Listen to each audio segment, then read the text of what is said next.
So much aggression against the Matsuda had already been tolerated by the other clans that the time had come to make the state of war final.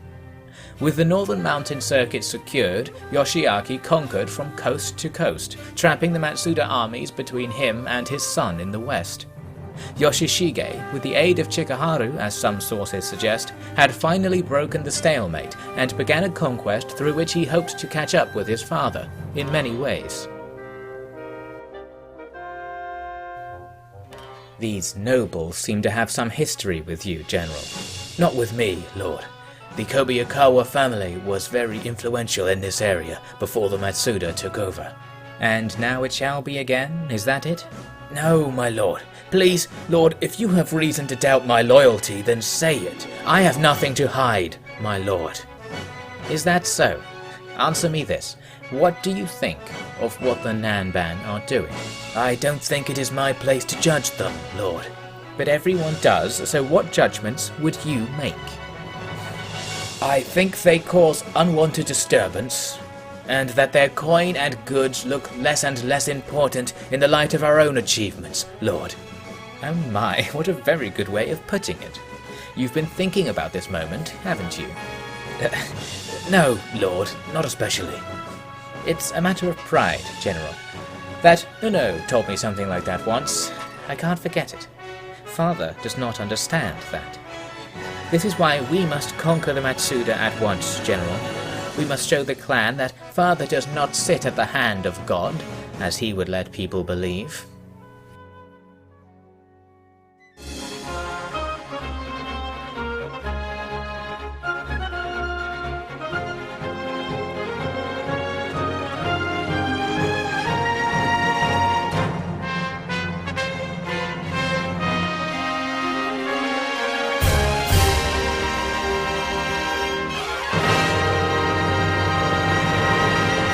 Hello there and welcome back to Barbarian Masters. So we're currently back with Chikaharu and Yoshishige, where after our battle to take Numata in the very next turn, we're going to continue on because the next castle over looked vulnerable. The problem was that that army over to the east was in reinforcement range apparently, so this isn't going to be quite as easy as expected. That doesn't mean we can't take it, however. First I'm going to get Chikaharu out of Numata. I'm going to have to leave men behind because the public order situation is going to be terrible. That's the main thing that prevents us from rapidly taking territory, but we're going to try and do it all the same.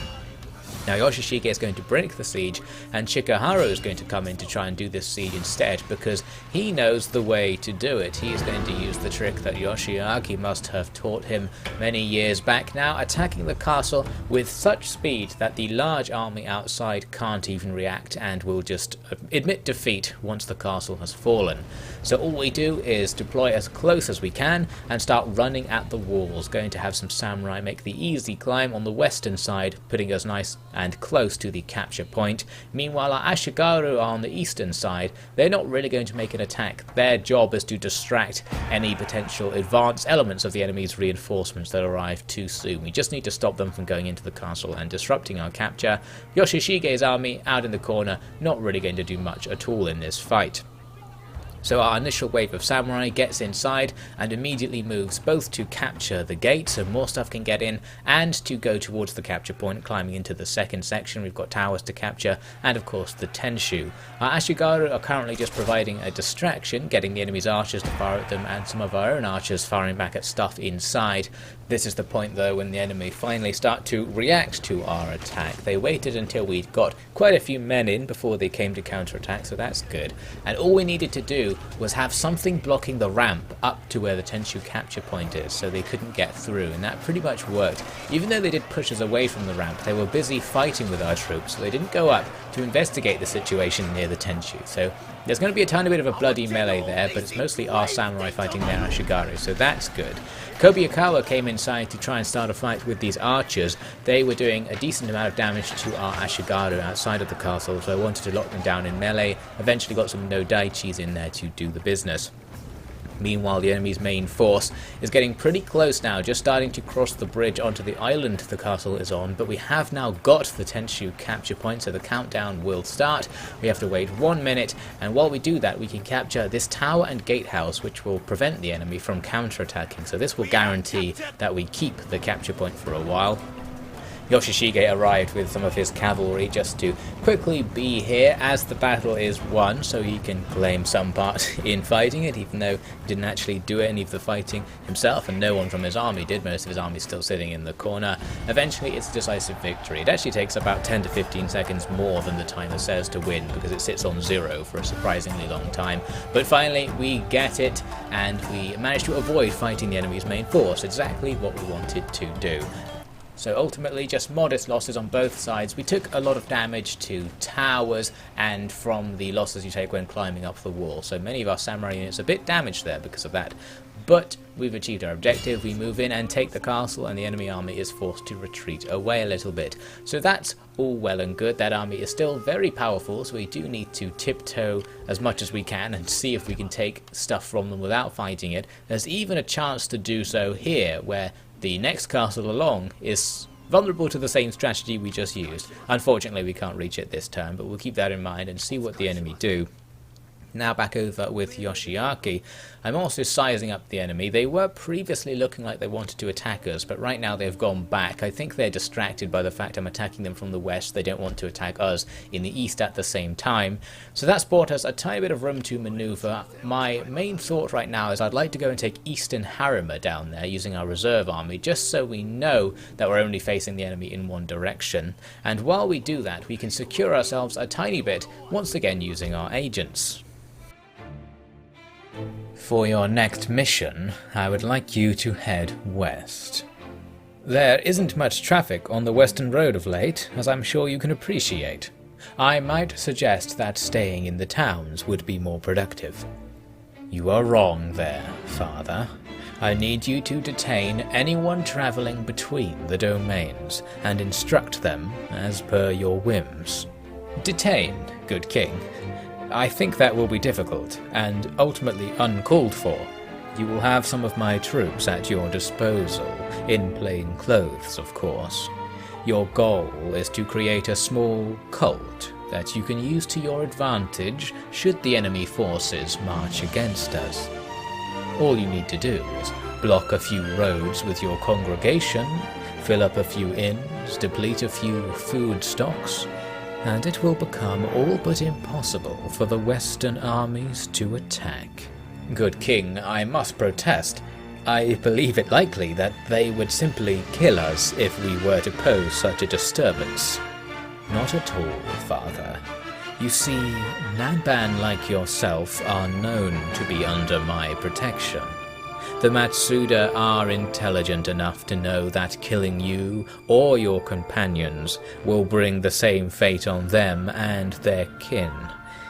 I'm sure you know about my son's collection of irregular working girls, for example. I realise that if we can be sure the castle isn't going to be attacked, we might as well move out with Yoshishige to take Eastern Harima right now, so that's exactly what I've just done there, easy peasy. However, I don't necessarily want to occupy it, because then I would have to stay here with at least one of my armies to deal with public order. Instead, I can make a vassal. That will allow me to bring all of my forces right back to the front with the Matsuda and not have to worry about this place. Plus, it means we have a buffer with the other clans to the east. I think it's the Miyoshi next over, just to make sure they don't pull anything against us while we're distracted by the war with the Matsuda. So that all works out just fine. I managed to get the important military access deal that I needed with them. This will allow me to walk through their territory to go towards the capital if I want to in the future. I was also able to convince them to declare war on the Matsuda. Not sure that will have any particular effect, but you never know, they might contribute in some way to this conflict, perhaps at sea. So that was sorted out well enough. Now it's just time to see what the Matsuda do and hope they don't manage to take advantage of my absence. They do actually seem to move through my wall of agents. I don't think it was as effective as I thought it was going to be. However, I think it did cause them to go off-road, so it will have reduced how far they could have moved there. Now, Honma suddenly declares war on me. I can't quite remember, but I think they might have been my vassal at this point, and this is them effectively betraying me. I've got so many vassals, I don't even remember what half of them are. In this case, I'm not going to call anyone into the war, since I don't imagine we'll need it, so there's no point to put stress on our relationship with them. Nothing comes of it straight away, so I guess this is just a war of principle. Now Uno is heading east because I spotted another fleet from the Ura coming towards us, so I thought I'd go and attack it, but unfortunately I couldn't quite reach, and even more unfortunately, our navy was then in an attrition zone apparently. Not so bad for the black ship because it can't take attrition, but the other boats managed to escape the attrition by just leaving the navy. This puts you in the next coordinate over on the map, and that one happened to not be attrition, so that all worked out okay in the end. The big naval conference near Noto seems to be dying down, with many fewer ships there at the moment, although there is, over here, a nice blockade by the Date against the Honma going on. That means they're probably not going to interfere with our operations at this point, so that's good to know. Seeing this, I thought maybe we could improve our relations with the Date, since we now have a mutual enemy. They didn't want to ally, unfortunately, and like most clans, they absolutely hate us. That penalty for having an alliance with an enemy clan is now at something like -400 for every single clan in Japan, so they absolutely hate us, and considering that a realm divide gives you something like -60 or -80, that's a pretty big relationship penalty to have right now, and it's probably never going to get any better. So I'm just taking a look at the Matsuda here. It looks kind of like they're planning to head north. That was the thing I was thinking, since their force has gone off-road more than it needs to if it was going towards Western Harima. I move Yoshiaki into the castle there, so if they do change their mind and go for it, that's going to be super hard for them.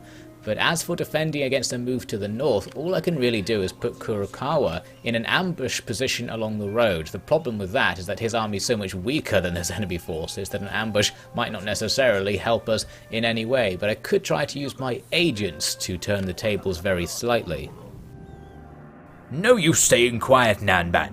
My men heard you speaking Japanese. If you do not talk, you will experience pain beyond that of your savior, I assure you. If you lay a finger on me, you will doom yourself, Lord Ichikawa. Ah, you know my name. You probably also know what the penalty is for preaching Nanban lies.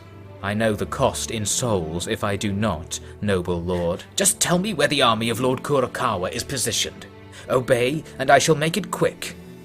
Dearest God and Lord, strengthen and uphold us in your pure, precious word through Jesus Christ our Lord. He's making an incantation. Kill him now! Ah, took you long enough. Next time, appear as soon as I send for you. Yes, Lord, I apologize. For a lord such as you, I wish to prepare myself to be as pleasing as possible, Lord. A fine excuse, and one well practiced, I expect. Sit over there for now. Actually, Lord, I was hoping to help you out of that armor. Back on the other front, our chance to sneakily take the castle while the enemy army was outside it has now disappeared, but we're still going to advance anyway. We could at least besiege the castle and get something started. Turned out there was one extra unit standing just outside, and that's interesting to note. We can also now see the army inside is pretty strong. It's pretty much all samurai. That's going to make it very difficult to make an attack with melee units at the very least, and they've got a few decent archer units in there. What I wanted to try was attacking that one unit standing outside the castle, because this is one of the absolutely classic Total War tricks, the siege draw out. If you can attack an army standing outside the castle, you can force the castle assault to effectively be a field battle by just drawing everyone out as reinforcements and then killing them separately.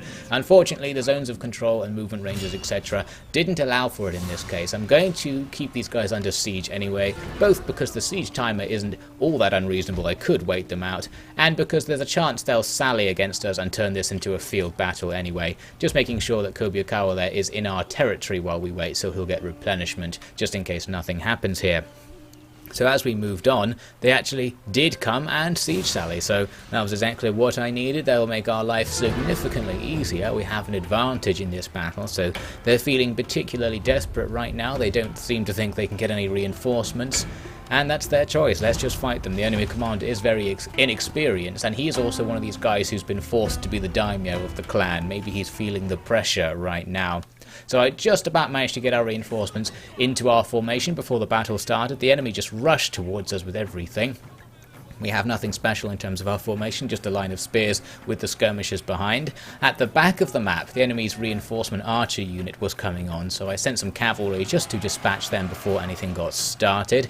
They were firing there at my other cav unit, which is itself going for the enemy's general. I wanted to try and assassinate him before the battle even really got started, but it's starting super quickly because the enemy is still just sprinting right at us. Our guns and archers open up on them, but the hill they're standing on isn't particularly tall, so they can't really see over our front line very well, so our skirmishers won't have too much impact on this fight in the end.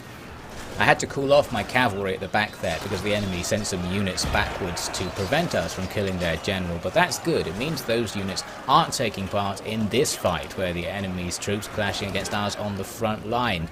Overall, it's not the best engagement for us. We've got lots of inferior units facing enemy samurai, but there was one case where some no Daichi samurai managed to have their charge completely cancelled by running into a Yari wall, so that was nice since their charge is their most powerful asset. So across the front line we are going to be taking significant losses, although we do have a big advantage in numbers. Plus I didn't have my samurai engaged in the fights at first, so once the enemy samurai have crashed against our Ashigaru, our own samurai can then push into those melees to start turning them in our favour, fighting depleted enemy samurai units. And with those 3 units back there chasing our cav, that's weakening their melee line significantly.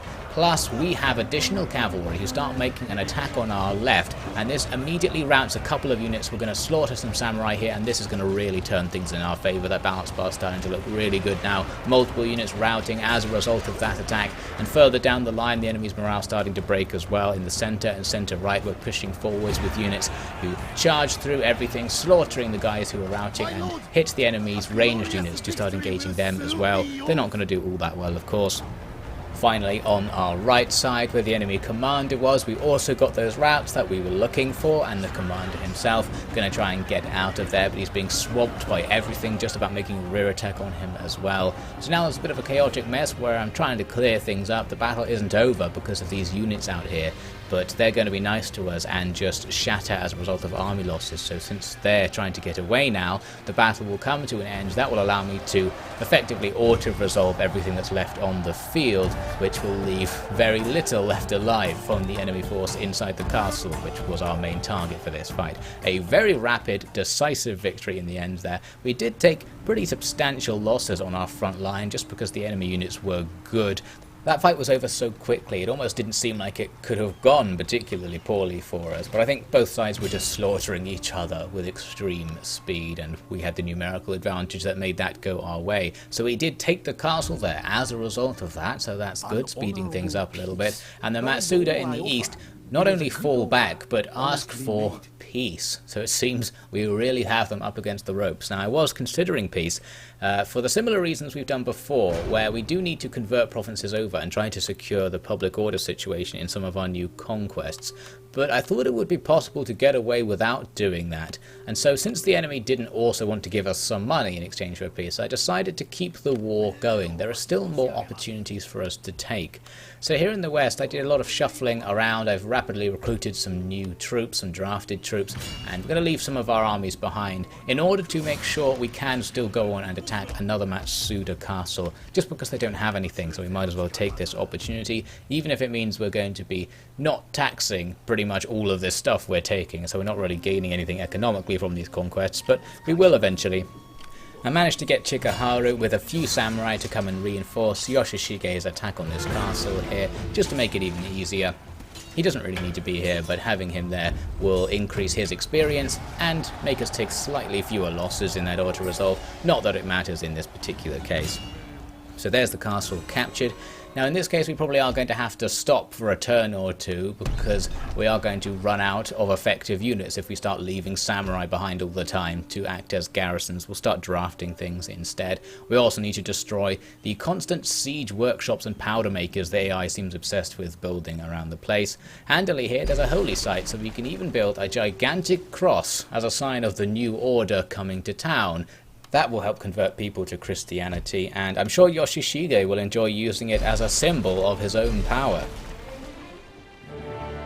My lords, you all know what happened to Lord Ichikawa. You all know what happened to every man, noble or peasant, who stood against us. How could karma take its revenge so swiftly? How could our defeat be so absolute? How do people stand the presence of these invaders? All of you are asking these questions to each other in secret, but less secret than you presumed, of course. I will tell you the answer. God. The Lord God that created this world influences everything through his chosen representatives. His will shall be made into history, and there is no way to oppose it. That is why evil spawns evil, resistance spawns revenge, and disobedience spawns disharmony. He is showing us what is wrong and what is right. All of you are good men. You aspire to be good, and for the world you rule to be good. Finally, the path to this end is clear. That is the gift of the Otomo, the secrets of the Nanban, applied to a civilized world. I give you this gift and warn you of the sword over your neck that only waits for you to fail. In the Matsuda turn, we see them move an army into our territory, but then more importantly, we see them move a bigger army into a hidden position just behind it. So I realized it was there, I just about managed to spot it, but I can't see it now, and I have to ask, is it in reinforcement range of the army in our territory? Because if not, we can easily push them back, but if it is, then this is supposed to be a trap, and I wanted to try and find out in advance. My shinobi was unable to discover its location after wandering through the woods himself, so that was unfortunate, but I decided in the end that it was worth the gamble of just going for this enemy army to see what would happen, because even if this is a trap, we can just decline the fight and the enemy will have revealed their position and we might be able to do something with that information. So it's worth a go essentially, as long as we don't get ambushed before we reach this army, and I guess that they were too far away for that to happen. As it turns out, they weren't in reinforcement range, or if they were, they didn't want to fight, because that army falls back, although where it is now, it almost certainly is in reinforcement range because it's now just on the edge of those woods, so it's made things a tiny bit harder for us. At least the enemy have been pushed out of our territory, although that said they were taking attrition in our territory, so it could have been nice to let them hang around and just defend the castle. For now we're going to switch over to the other side where Yoshishige is making an attack against the next Matsuda castle. Unfortunately there was a big army of Ashigaru just off to the east that managed to be in reinforcement range there, so it wasn't an easy auto-resolve situation. I can't really move Chikaharu up either to support because the public order situation won't allow it. So in the end I decided I'll just leave him besieging the castle to see if they would sally. Next up we get some news from the Amico. They suddenly declare war on us. We were allied, I think anyway, but they are very treacherous, so it doesn't really matter if we were at this stage. All of my vassals are going to be forced into this war, so they're declaring war on quite a lot of the country right now. They've only got one region, an island off the coast, and we have a dominant navy, so I'm not expecting anything too dangerous to come of that. Then we've got another peace treaty coming in from the Matsuda. This time they're willing to offer an insultingly low 10 mon in exchange for us not continuing to conquer their stuff. I came back to them asking for a normal amount, one that might actually tempt me to do stuff, and they started to not think the deal was such a good idea. So they obviously don't really want to be at peace, or they have absolutely no money at this stage. Either way, we're going to want to keep attacking them right now. So we now know the position of their ambush force. It was revealed during the end turn sequence, and we can see that those two armies are indeed in positions to support each other, making an attack slightly difficult. The good news was that the army near Yoshishige had moved away, so now we we can take another castle, and we've even got public order to such a point where Chikaharu can come up with a few samurai to support, just like we did with the previous assault. So that balance bar is entirely in our favour.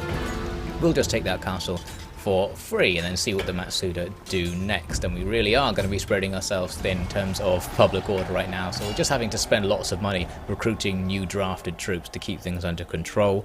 We learned that the Shogun is getting pretty angry with our warmongering ways. We're about 3/4 of the way to realm divide when everything is just going to fall apart, so we do need to keep that in mind and perhaps start some preparations. I realised though that in the same turn we can actually go right on and besiege another Matsuda castle. I'm sure the Shogun's going to get very angry about this development. Once again, that same army from before is going to stop us from just auto-resolving our way in. We could still do the rapid siege assault, but in my mind Yoshishige isn't the type to do that, and since Chikaharu can't really catch up right now and we need him to control public order to some extent, we're not going to make that attack. We'll just keep the siege going despite the winter attrition and see what happens. Now we need to deal with the Amico, and as I said, they're stuck out on this island, which gives us a decisive advantage. All we need to do is make sure they don't leave it, and we have our fleet nearby to do just that. So we bring in Uno and the Black Ship with his support craft to attack an enemy navy which was carrying an army of theirs. It rushes back to port to hide, and as far as we know, all of their land forces are trapped on this island, so all we need to do now is go and blockade the port so their ships can't leave, and that should be that done. They now can't attack us. The war won't necessarily end because we're not in a position to attack them either, but it's possible they'll get bored after a while, and perhaps I can recruit a less expensive fleet to blockade them just to keep that situation stable. I'll also need to use my other ships to hunt down all of the various Amico boats about the place just in case they blockade our trade routes or something, but not going to be a problem. Now back to Yoshiaki's attack. I decided to get things started on this front with an assassination, taking out the Matsuda daimyo to demoralize his troops, and if you look on the left in that castle, a new daimyo just appears immediately to replace him. So the enemy have so few family members that killing family members actually isn't permanent anymore. They can just respawn new ones, at least they always respawn with poor abilities. But after that attack I thought maybe we should just go on and make an assault against those two armies anyway, but as I got in position to do it I then had second thoughts, looking at the composition once again and realising there's no guarantee of victory, and we might not even win with enough of our stuff left intact to go on to take their very heavily garrisoned castle. So I had actually decided to not bother making the attack. Then I realised I could use this ninja to sabotage one of the armies. It was extremely unlikely to work, but it actually did in a surprise twist. So that means we can reconsider our attack. We can go for the smaller army, and the larger army will not be allowed to reinforce, although that enemy daimyo who spawned will reinforce, so we are still going to have to face a general in this battle, but I think the enemy will still have lowered morale as a result of the recent assassination. So that's a nice battle to break through this front line and perhaps end the war sooner rather than later. While many missionaries came to Japan from Europe to convert new populations to Christianity, what they found upon arrival was that the Otomo clan had tight control over the Japanese church. Missionaries were ordered to practice their trade in certain areas by clan officials, and towards the end of the 1550s, it became common for missionaries to act directly as spies and saboteurs in the service of military leaders. When the head of the Japanese church was killed on such a venture, it was Otomo Yoshishige who took his place in the hierarchy, lessening the influence of both the missionaries themselves and his father Yoshiaki, to whom they directly reported.